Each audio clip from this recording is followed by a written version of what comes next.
me gustaría profundizar en tu idea. ¿Sos peronista vos, Sí, claro. Santiago? Sí. Soy primero nacionalista, después peronista, por supuesto. ¿Cómo primero nacionalista? El general nos dijo primero la patria, después el movimiento, por último los hombres. Primero nacionalismo, después peronismo y por último uno mismo. ¿Qué diferencia hay entre el peronismo y el kirchnerismo? El kirchnerismo es una versión, por lo menos lo que tiene que ver con la conducción de Cristina. Néstor era peronista, Cristina nunca lo fue.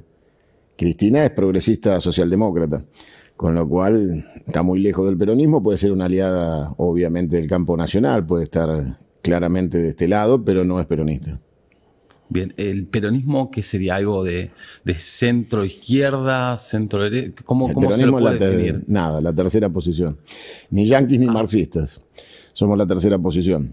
Tenemos una identidad propia y construimos un movimiento que no está asignado ni a derechas ni a izquierdas. Es un movimiento transversal. ¿Tiene cosas de las dos? El que pretende alcanzar el éxito no puede pensar que le alcanza con una parte, porque vos gobernás el todo. Claro. Entonces, si bien la organización política es a través de partidos, partido quiere decir parte, sí. Cuando sos gobierno ya dejaste de ser parte y dejaste de ser partido, con lo cual la administración del Estado necesita de las mejores capacidades de todos los que estén dispuestos a acompañar. De hecho, Perón jamás gobernó con el partido, siempre fue con frentes electorales.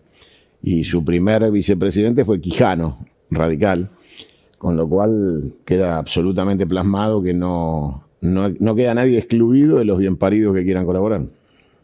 ¿Cuáles son las prioridades del peronismo? Porque hoy hace tiempo se relaciona mucho el peronismo con el kirchnerismo. El que confunde peronismo con kirchnerismo es porque lee solo la tapa de los diarios o mira televisión y no estudia. Claro.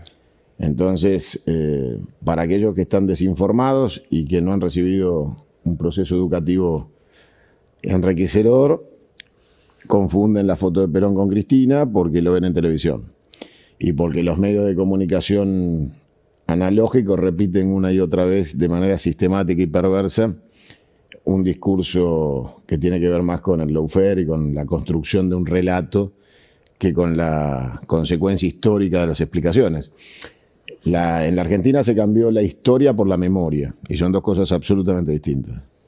Entonces, lo que estamos viviendo es la memoria de corto plazo. Entonces, un chico cree que el peronismo es Cristina. Evidentemente, en el colegio no solo no le enseñaron a leer y escribir, sino que no le enseñaron historia, y no le enseñaron la base filosófica de los movimientos, de los pensamientos políticos de la Argentina. Por eso tenemos una sociedad tan primaria, por decirlo de alguna manera, o primate, porque cuando uno escucha ciertos argumentos son de zoológico.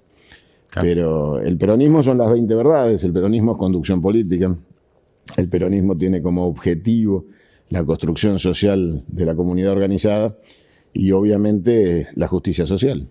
Con lo cual primero tenés que saber generar la riqueza para después distribuirla y que cada uno reciba a justo esfuerzo, justa remuneración, que se llama salario.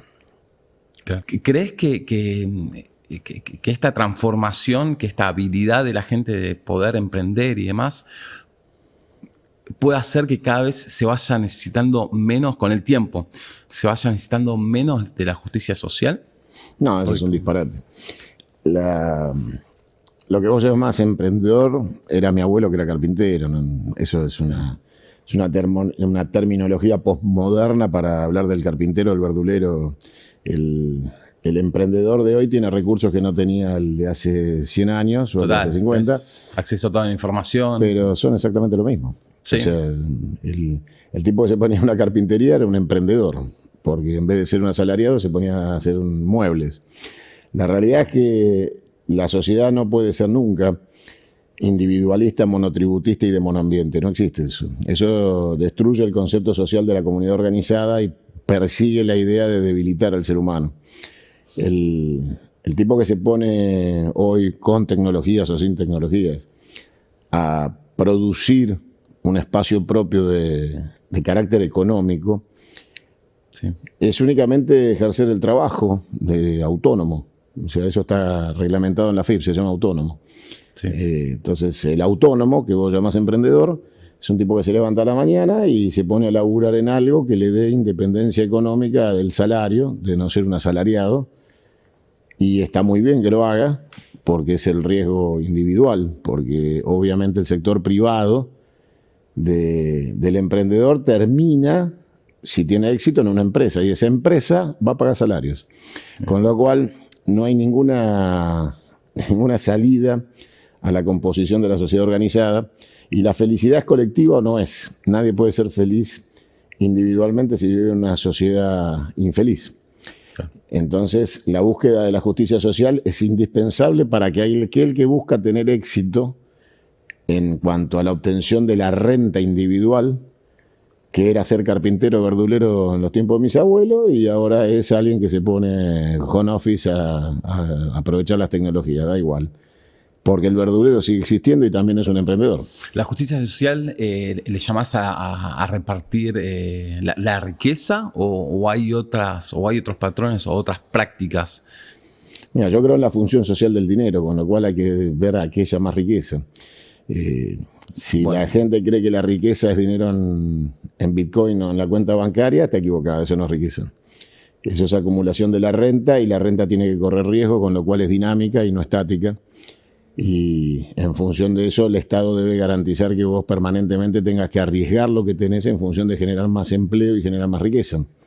Si no, en realidad vos no estás construyendo riqueza, vos estás construyendo un modelo de usura. Cuando el dinero da dinero sin trabajar, se llama usura, no se llama trabajo.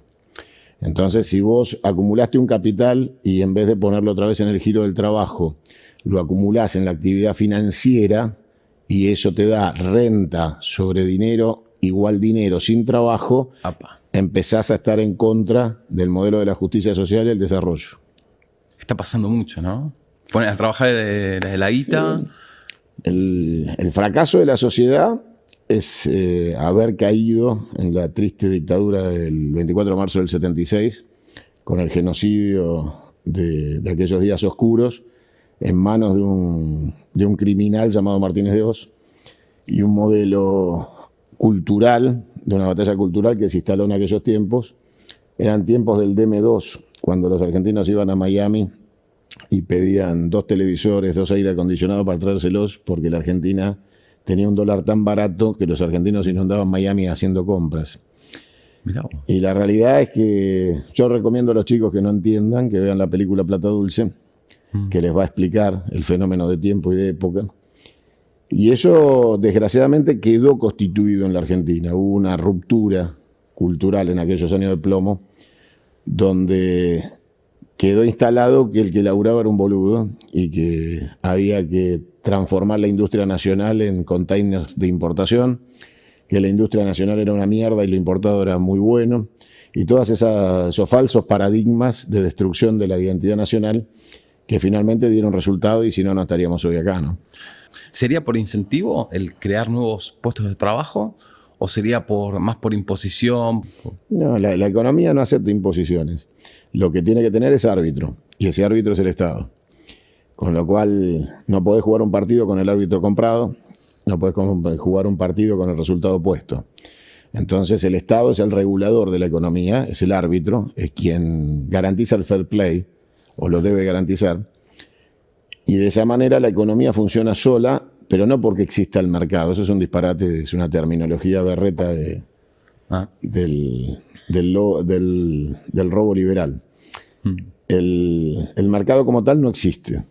Lo que existe es una actividad económica dinámica que tiene una organización que siempre depende finalmente de las disposiciones del Estado. Sí. Las locuras anarcochorras como la que estamos viviendo hoy son nada más que saqueo. Cuando vos dejás el gallinero libre con los zorros libres para que se coman las gallinas, eso no es libertad, eso es genocidio. Entonces, la actividad económica hoy en la Argentina no tiene reglas, no tiene límites y tiene víctimas. Claro, porque el DNU está vigente. Es una locura de pensar. ¿Cómo es eso? Porque yo te escucho decir que se está saqueando la Argentina. En este instante, mientras estamos acá sentados, están saqueando la Argentina. ¿Pero qué está pasando? El DNU autoriza al Poder Ejecutivo, que firmó el DNU, a ejecutarlo de manera absolutamente autárquica de la legislación que pueda generar el Congreso, Con lo cual pueden contratar, entregar, partir, dividir la Argentina, como diría el rabino Berman, y transformarla en su tierra prometida, que es la tierra donde vienen a llevarse los insumos básicos primarios al mejor modelo de una factoría colonial, sin industrialización, sin manufactura ni valor agregado. ¿Te referís a la Patagonia? ¿Te referís a todo en general? Se llevan el agua del acuífero litoral, se llevan el petróleo de la Patagonia, se llevan la pesca, se llevan el litio, se llevan el oro. En la Argentina los minerales pagan el 3% de retenciones, incluido el litio. Sí. En Bolivia pagan el 42%, en Chile el 48%.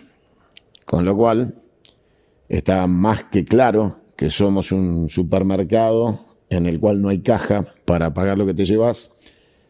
Expolian la Argentina y generan un modelo de transferencia de renta. Eso es lo que garantiza el unitarismo porteño, este modelo salvaje de unitarismo republicano que hace que las provincias no controlen sus economías regionales y sus riquezas. O sea, mientras que se está discutiendo las cuestiones en el Congreso, el DNU sigue vigente y todo eso se está pudiendo realizar. El Congreso la discusión en el Congreso es absurda.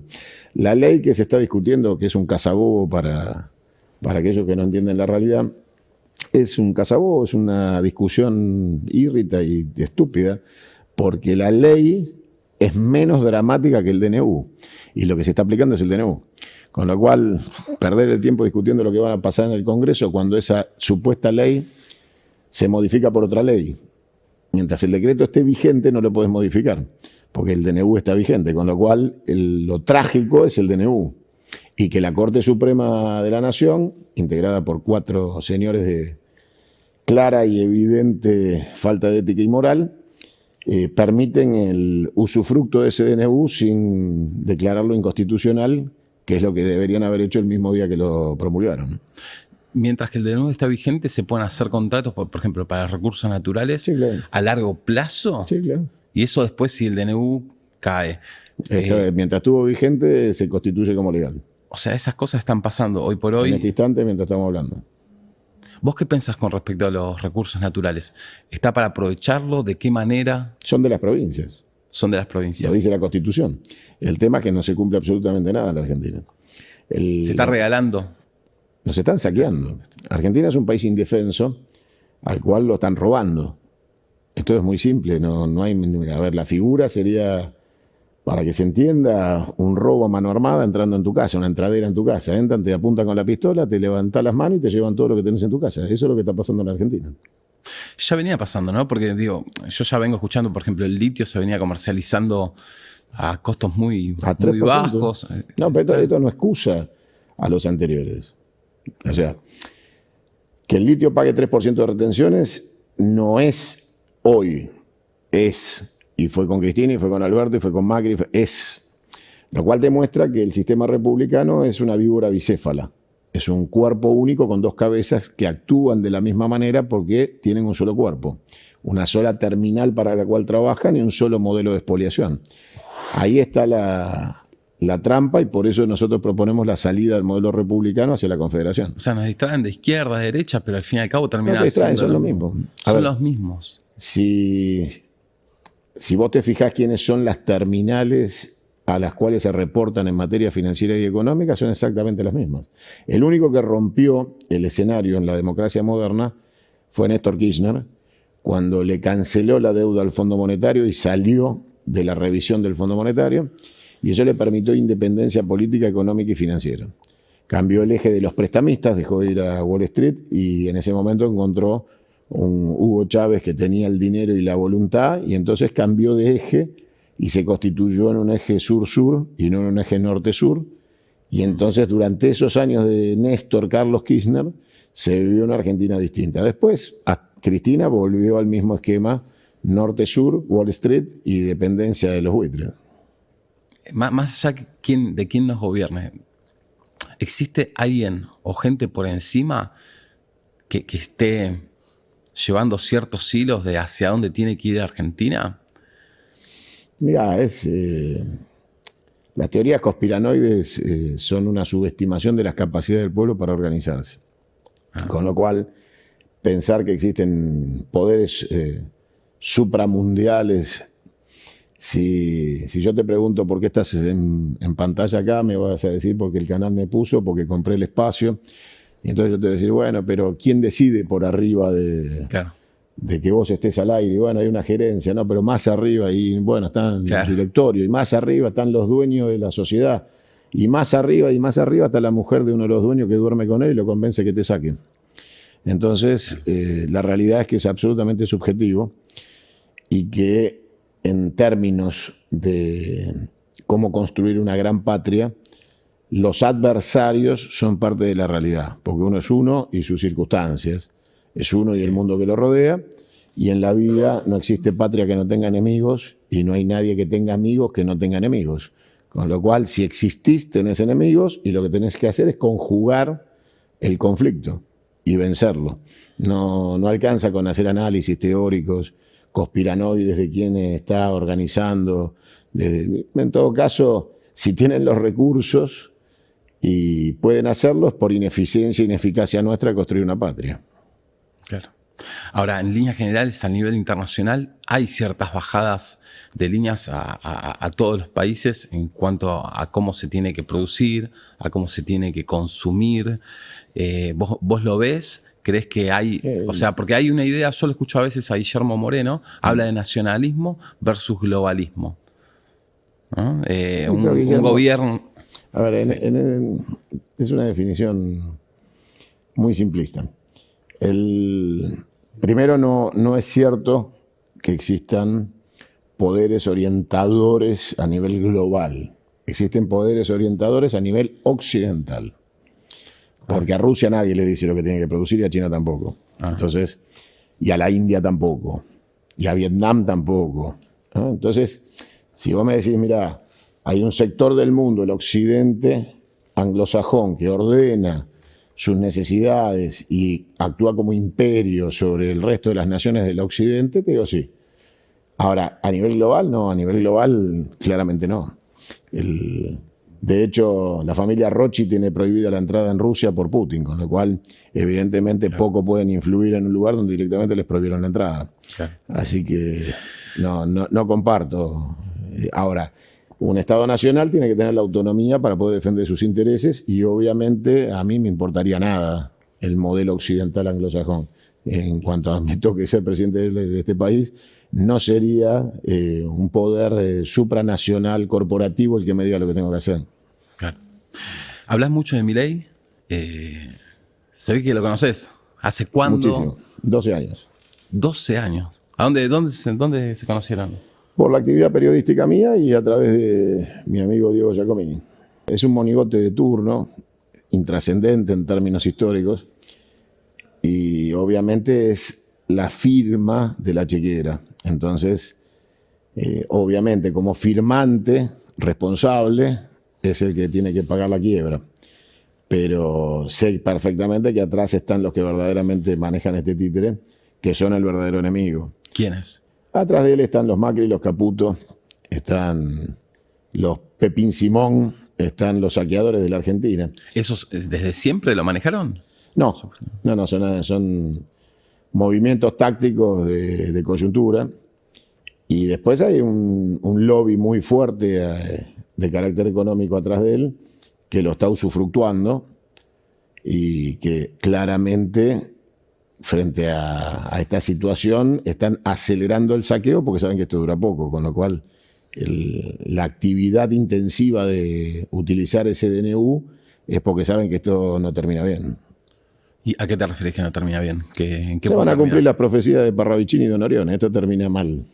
No, esto no tiene salida pacífica ni democrática. Están llevando a una situación de hambruna y desesperación a un pueblo que va a reaccionar.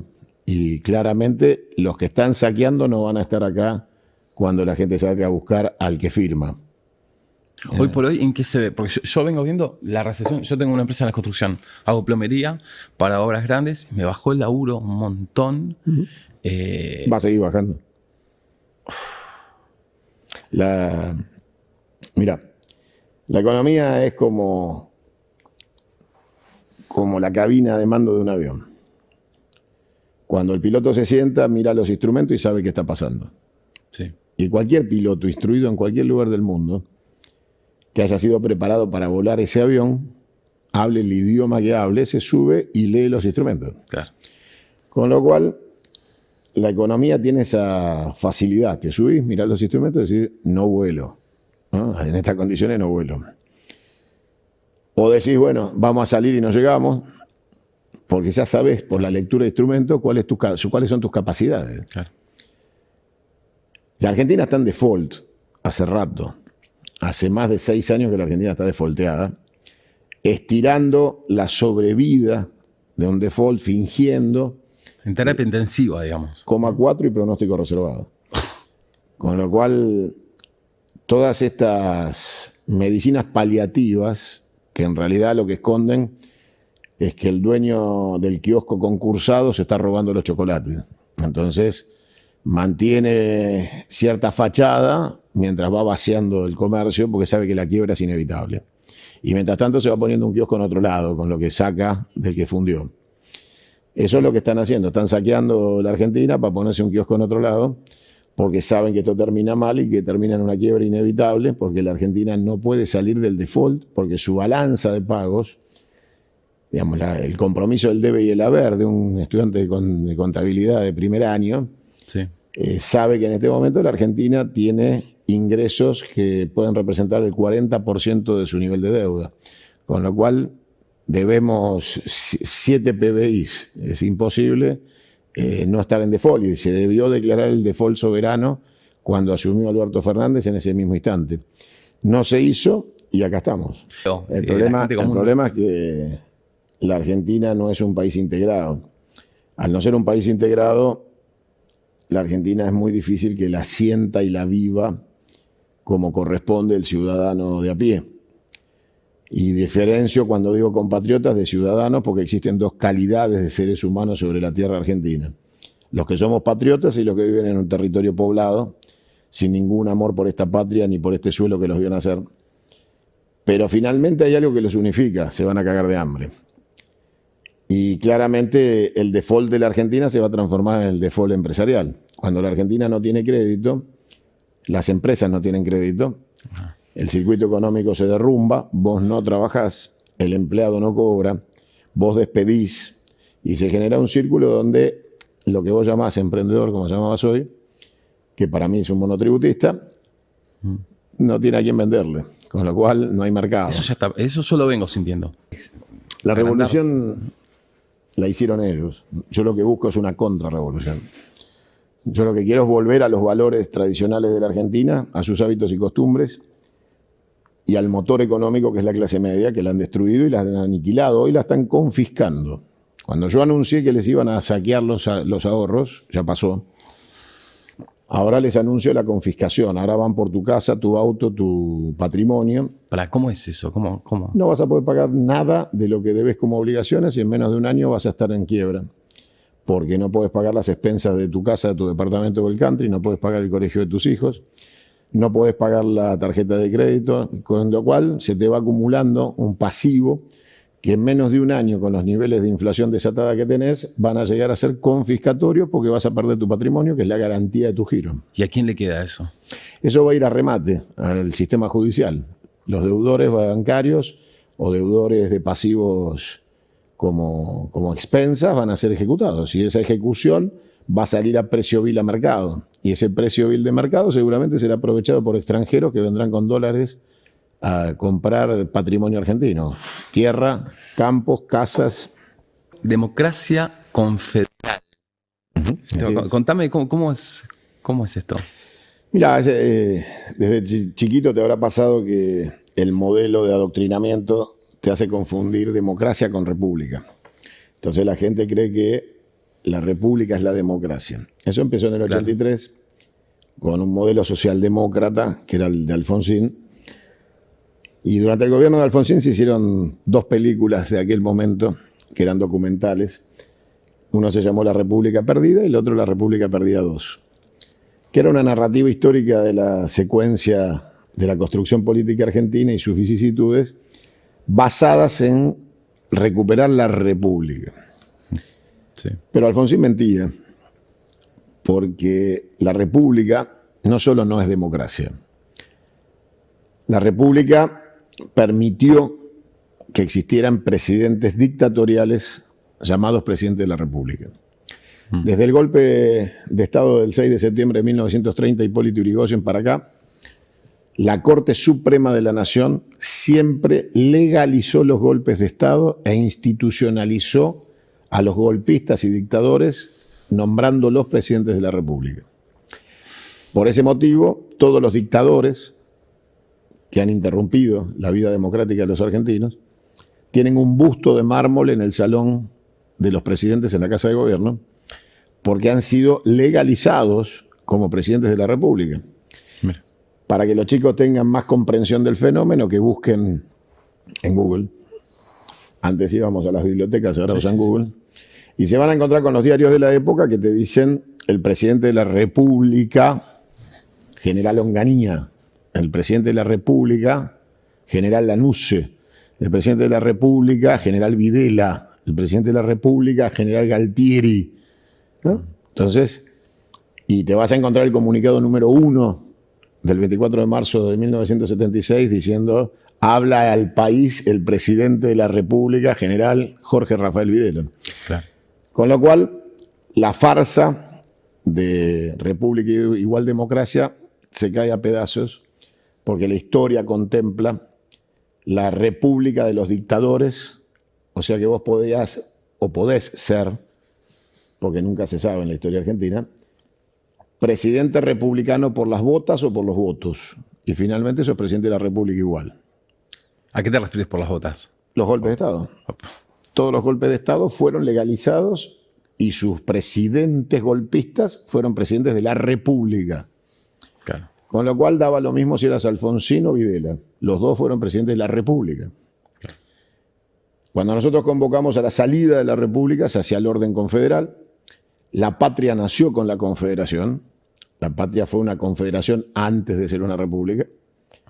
Por eso buscamos volver al orden primogenio, que es anterior a la Constitución de 1853, que es un pasquín liberal, y volver al orden confederal de las provincias, al orden de nuestro restaurador Juan Manuel de Rosas y nuestros caudillos, que son los que hicieron posible la patria, y que en el preámbulo de la Constitución, de esta Constitución, dice claramente que se basa en los pactos preexistentes. Esos pactos preexistentes son los pactos entre las provincias provincias confederadas. Con lo cual, la Constitución liberal republicana entiende que no va a haber constitución si no respetan los pactos preexistentes anteriores, confederados. Claro. ¿Y cómo funciona la confederación? La confederación es la representación igualitaria de todas las provincias, que son estados independientes unidos y que funcionan igual que los Estados Unidos, para que la gente entienda.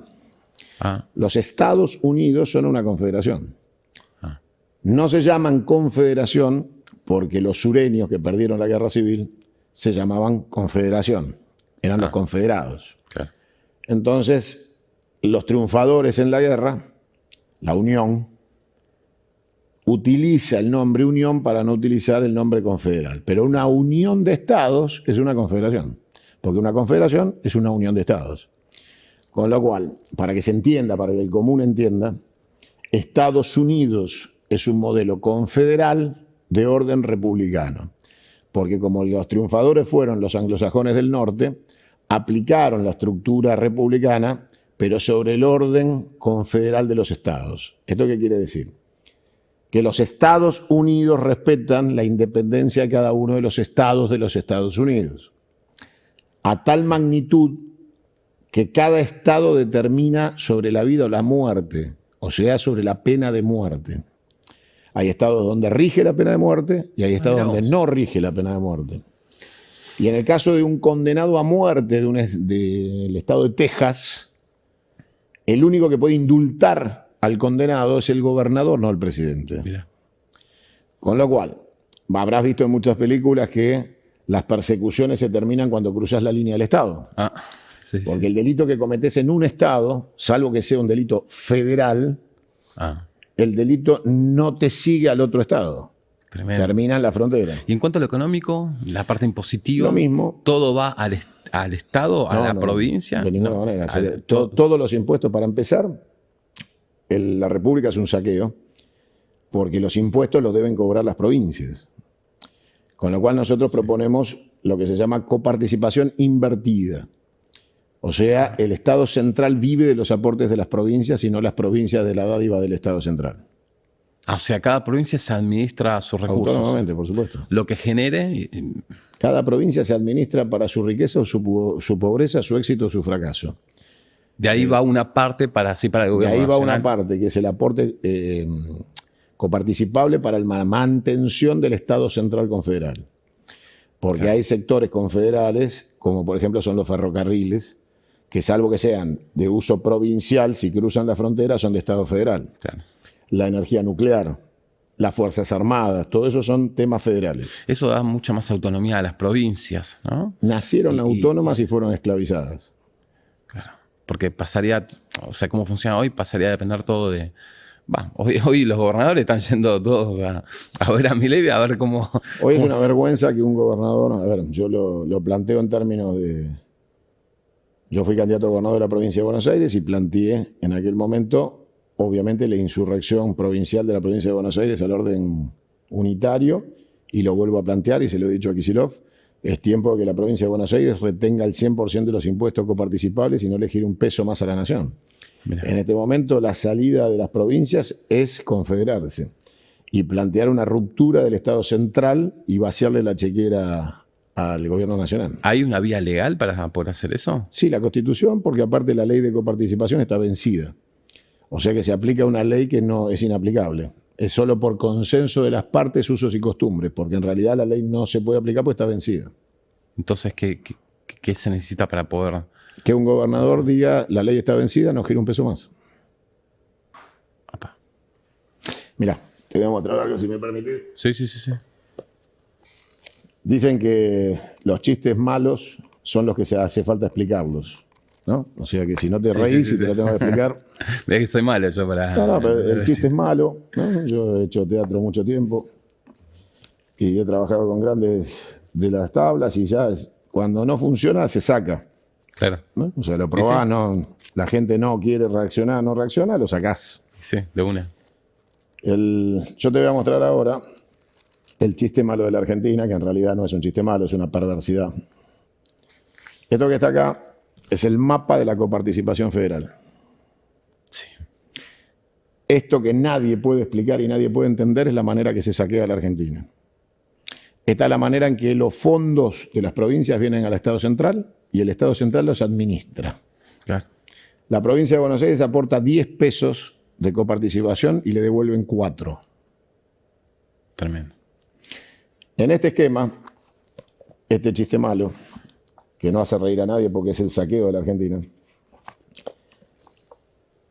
queda absolutamente claro que quien no produce nada administra lo que producen los demás. Claro. El Estado central no produce absolutamente nada. Absolutamente nada. Claro. Ni un dólar, ni un peso, ni un yen. El Estado central administra la plata de otros, que es la plata de las provincias. La soberbia delirante de este muchacho tracción a clonazepam que hoy está en el gobierno es el discurso delirante de un usurpador, de un tipo que se queda con el dinero de otro y le dice cómo tiene que hacer. Claro. Vos manejás un núcleo de emprendedores. ¿Vos crees que si viene mañana una persona y te dice cómo tenés que hacer tu laburo y vos le preguntás qué experiencia tenés y te contesta ninguna, Claro. ¿vos le darías a manejar lo tuyo? No. Habría que preguntarle al pueblo argentino por qué emprendedores y autónomos, empresarios, han votado un tipo que toda la vida fue empleado, no manejó nunca una calecita porque la choca, no tiene hijos, con lo cual no tiene familia que pague sus malas decisiones, no tiene experiencia en el pago de salarios, nunca pagó un impuesto, no ha generado riqueza, ha sido toda su vida un empleado. Pero es quien conduce los destinos del país, administra un presupuesto y te dice cuáles son las reglas para que vos te manejes económicamente con tu emprendedorismo o tu empresa o tu vida. Claro. Esto a nivel de decadencia en el cual nos encontramos también pasó con Alberto Fernández. Otro impresentable que en su vida manejó absolutamente nada más que la corrupción que lo embiste. Con lo cual la Argentina el problema que tiene es que ha llegado a un punto de decadencia en donde el modelo de la República, a través del sistema electoral perverso de la segunda vuelta con distrito único electoral, garantiza que vos no elijas nunca, siempre optás. Siempre te llevan a la trampa de la opción. Él o ella o él. Blanco o negro, Yi o Yang. Bueno, eso es una farsa. El sistema confederal propone la elección del presidente por colegio electoral. Yo propongo en la reforma de la Constitución que hay que hacer para cambiar de sistema, sí, que el colegio electoral tenga la capacidad de destituir al presidente durante su mandato, o sea que el colegio electoral nombre al presidente, pasa a cuarto intermedio durante el mandato, sí, y en caso de necesidad de destitución se vuelve a constituir y destituye. Y para que eso pase, ¿en qué te basarías? Las provincias. Las provincias. A ver, para planteártelo en términos operativos, si yo soy el presidente hoy de esta república, sería el último presidente de la república, porque yo vengo a terminar con la república, mi trabajo es descentralizar todo el poder centralizado en el presidente, es devolverle todo a los gobernadores, los derechos de aduana, los impuestos, los recursos naturales, la libertad de asociación. Con lo cual, claro, mañana si alguien tiene que decidir la destitución no es por voluntad mía, es el conjunto de las provincias. Se tendrán que reunir las provincias y ponerse de acuerdo y constituir las mayorías necesarias para poder destituir. Pero tiene que existir la posibilidad de destituir sin pasar por la trampa del juicio político, que en el sistema republicano es la garantía de que nada cambie. Porque hay algo que la sociedad tiene que entender con claridad. El modelo hoy te lleva a votar con listas sábanas. Entonces vos en la República votás diputados que no conocés, senadores que no conocés, concejales que no conocés, que no sabes lo que piensan, que no sabes cómo van a actuar. Total. Hoy Borocotó parece Roosevelt, ¿no? O sea, ya de aquel episodio a hoy está indultado, ¿no? Claro. Ya pasamos por el diputado Chupateta, por las coimas, por las bitcoimas, por los aumentos de los senadores de sueldo. Con lo cual, todos saben que el Congreso es absolutamente irrepresentativo. La gente los vota, pero no los consiente y no se siente empoderada por el Congreso. Sabe que los diputados y los senadores tienen precio. Esto es Vox Populi, Vox Dei. Claro. La gente sabe que el sistema es corrupto, que la justicia no existe. Ya no hay confianza en el sistema. Por eso hay que cambiar. Claro. Francia va por la Quinta República y venían de monarquías. La Federación Rusa viene de la revolución bolchevique, la caída del muro. Hoy es una federación. Antes de la revolución bolchevique venían de los zares. La historia de los pueblos siempre tiene ayornamientos y modificaciones de la administración del Estado, porque siempre los modelos terminan por agotarse, nada es eterno. Pero la continuidad histórica de los pueblos no muere con el cambio de sistema de gobierno, todo lo contrario, se fortalecen. Entonces, si vos vas hoy a Moscú y te parás en la Plaza Roja, vas a ver la tumba de Lenin y vas a ver el shopping del otro lado que marca la era de la Federación, ¿no? El comunismo y el modelo de acumulación y distribución de riqueza a través de un modelo de emprendedores y de consumo, claro, que no es capitalismo, pero que claramente expresa la voluntad de una sociedad de terminar con aquel modelo, claro, de la tumba que está enfrente. Y sin embargo son todos rusos. Claro. Nadie discute su historia, la estudian y no la discuten, porque son su historia. En la Argentina, como no hemos terminado de construir la historia, estamos en un edificio sin terminar donde la gente vota al consorcio, ¿no? Entonces pasás por una obra en construcción y ves a 5 tipos en el medio de las bolsas de cemento eligiendo el administrador de un edificio que nunca se terminó. Y eso es la Argentina nunca se terminó. La Argentina fue impedida en su construcción definitiva porque hemos dormido a lo largo de centurias con el invasor británico que ha sido quien ha hecho de la Argentina un proyecto inconcluso. invasor británico te referís a las Islas Malvinas o... Ellos han invadido mucho más que nuestras islas, han invadido culturalmente la Argentina y hoy tienen un delegado virreinal en la Casa de Gobierno que es mucho peor que tener a los kelpers en Malvinas, porque los kelpers en Malvinas finalmente los echaremos a patada más temprano que tarde, pero tener un delegado colonial utilizando la viroma del Estado argentino es mucho peor porque están vendiendo los órganos de la Argentina. El modelo anglófilo tiene asociados, es un modelo con sociedades.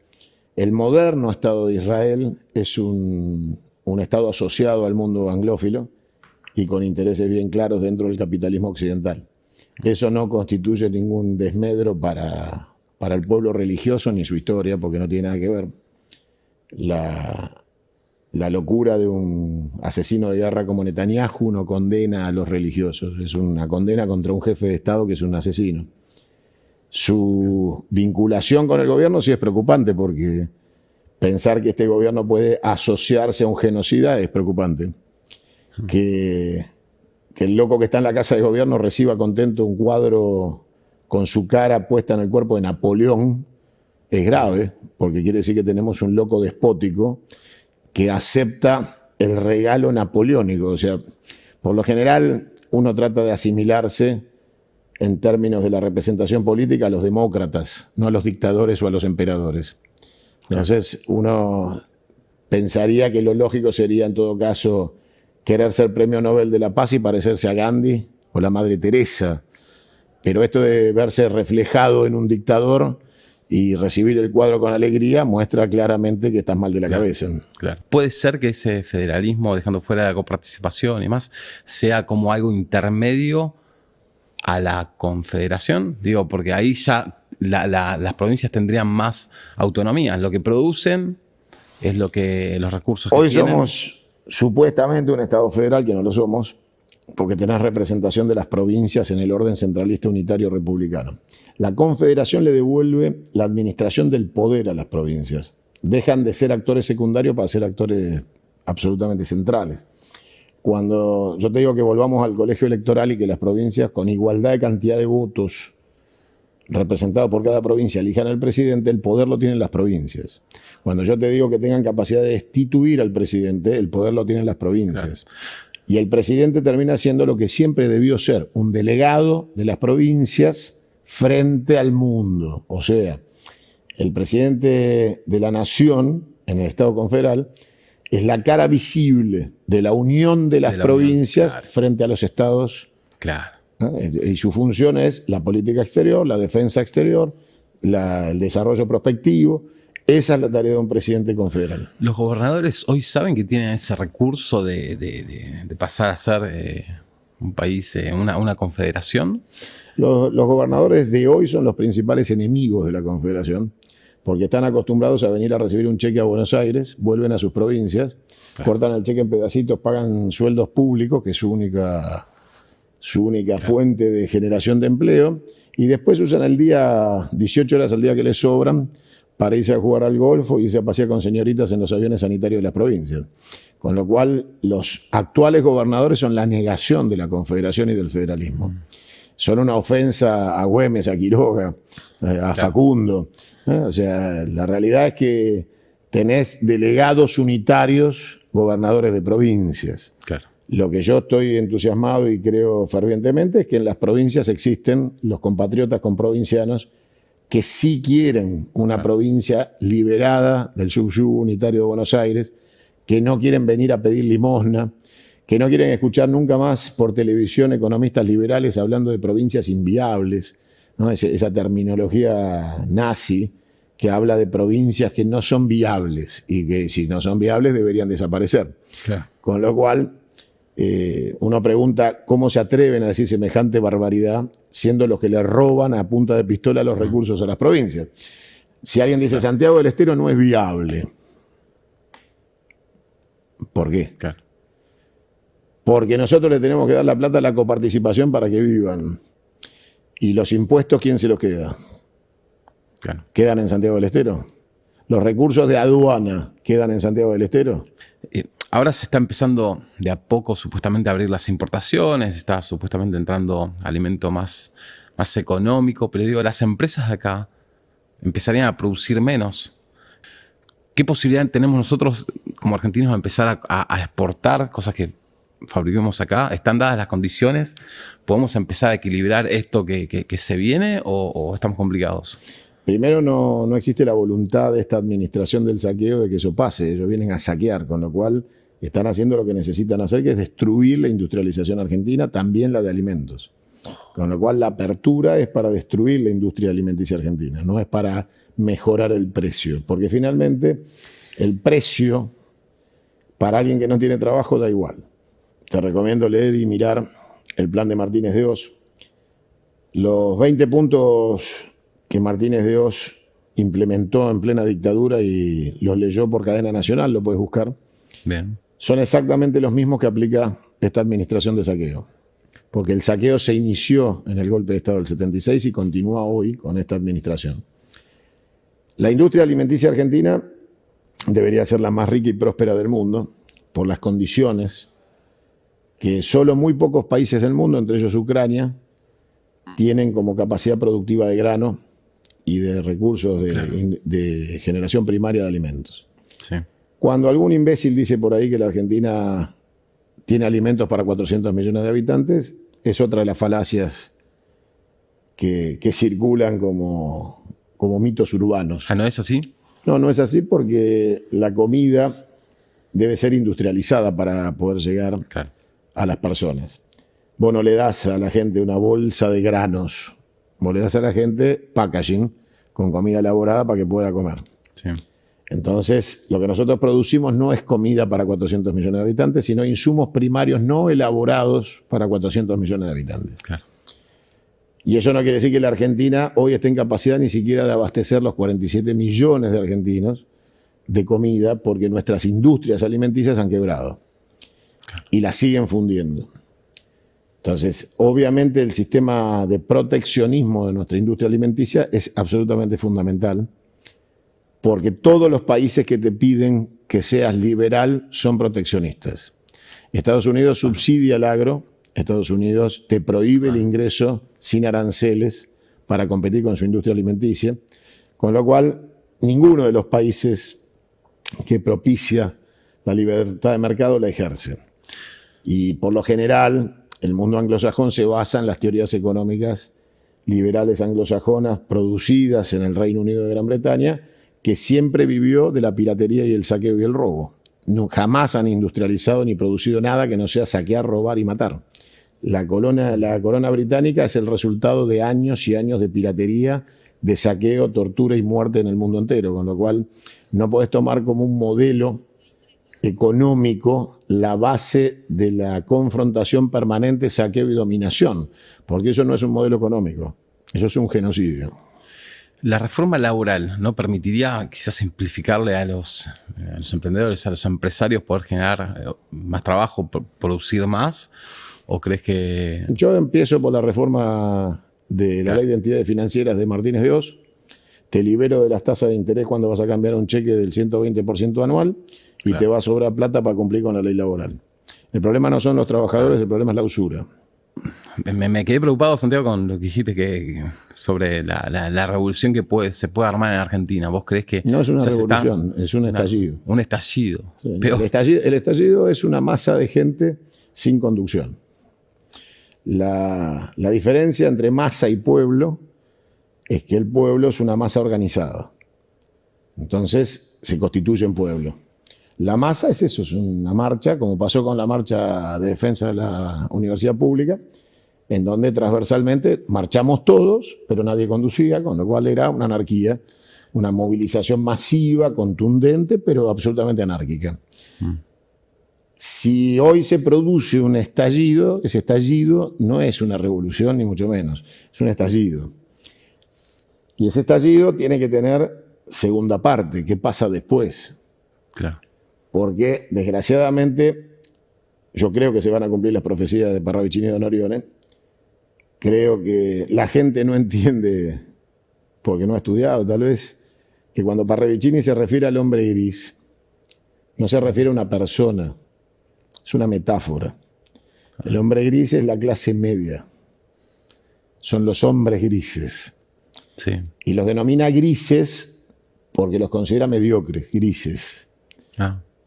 Y Parravicini dice que si no ven venir al hombre gris, la Argentina tendrá su Revolución Francesa. Quiere decir que es el despertar del hombre gris. Claro. Harto, hastiado, que deja de ser gris frente a la adversidad y empieza a ser protagonista. Y ese protagonismo lo lleva a la Revolución Francesa de los argentinos. Ahí sería un nuevo comienzo para Argentina. Todos los países tienen nuevos comienzos. O sea, lo que pasa es que la Argentina es un país extremadamente joven. Cualquiera que viaja por el mundo se puede encontrar en un castillo medieval que tiene miles de años. Y la Argentina tiene los que tiene, que son muy poquitos. Claro. Pero la soberbia, fundamentalmente del porteñismo, es creerse que el mundo ya estaba pavimentado cuando nacieron, entonces siempre fue así, ¿no? Se sienten con derechos adquiridos. Claro. Creen que la luz es apretar la tecla y la leche viene en sachet. Y cuando uno tiene un pueblo maleducado, inconsciente de su historia y de su presente, comete esos errores que terminan siempre en estallidos. Claro. Y después viene la organización. Y como te digo, Francia va por la Quinta República. Cada vez que vieron que llegaban al punto de colapso, tienen la inteligencia de reorganizarse y salir de nuevo. No sin tener a los chalecos amarillos en Champs-Élysées tomándole la Bastilla y prendiéndole fuego la Torre Eiffel. Total.